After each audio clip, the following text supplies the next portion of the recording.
We're going to be talking in depth about these two blasters right here. This is the Nerf Rival Flex, and this is the Nerf Rival Sideswipe. These are both part of the Curve Shot line that is just released from Nerf, so thanks to them for sending these out to me.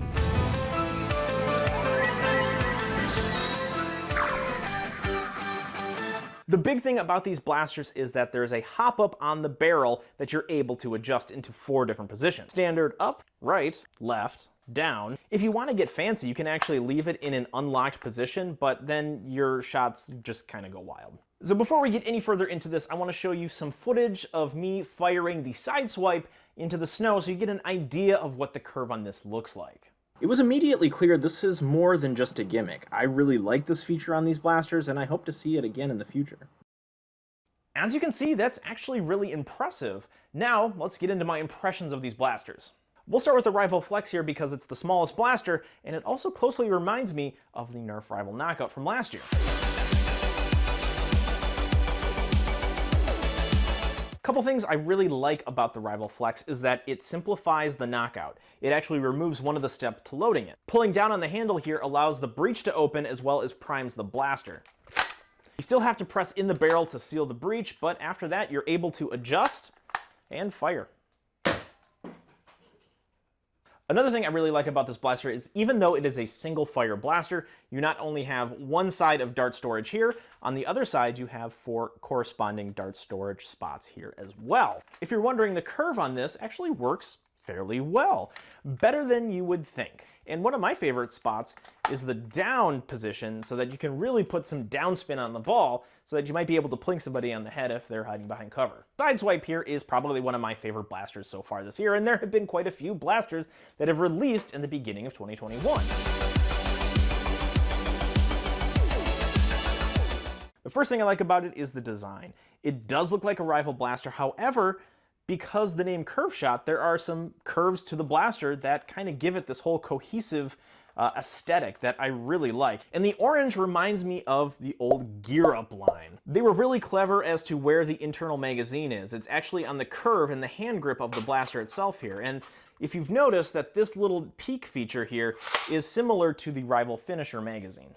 Now, comparing the Sideswipe curve to the Flex curve, the Sideswipe curve is a lot more dramatic. The fact that the blaster is ambidextrous with a post here that you can screw in on the other side if I were left-handed makes this a very versatile and useful blaster. And again, the curve on this one is a lot more dramatic. When I twist it right, you're really going to get a right hook on the shots. Overall, these Rival blasters represent something very exciting and something very novel within the Rival line. Not only do we have a slight design modification that looks phenomenal, we actually have a gimmick that is fun and useful. Between the two of them, the Sideswipe is certainly my favorite. You really owe it yourself to either get one of these or try it out. Before we end the video here, I wanted to address some questions that people in one of my TikTok lives had about the Curve Shot blasters, and here they are. I've got my notes right here.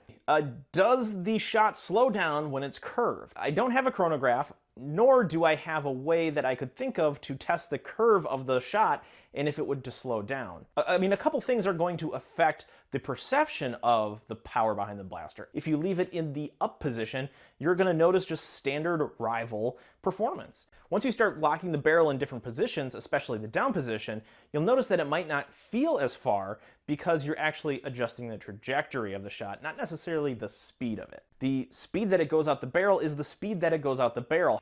All right, question 2 here is how long of a curve until it drops? This is again something that I don't really know how to measure. However, the overriding impression for me is that it depends. If you lock it in one of the left or right positions, you're not going to notice a significant drop. However, if you lock it in the down position, that's the whole point of it. You're going to want it to drop as fast as humanly possible. This is a really good question here, is how accurate is the curve?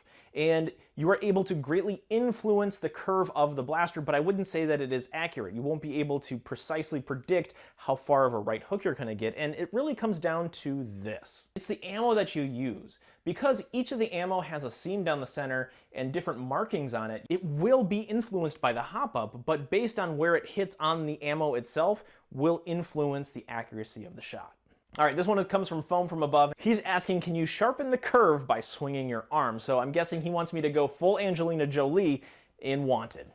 I tried this a couple times, and the crazy thing about it is I don't think so. Maybe if I had some kind of robotic arm that would swing at the right time and press the trigger at the right time, but because I'm human, I fail a lot at doing things repeatedly the same. So I don't really know, and maybe the more experience I have with this blaster, I'll be able to do that. So I'm not quite sure, but a great question.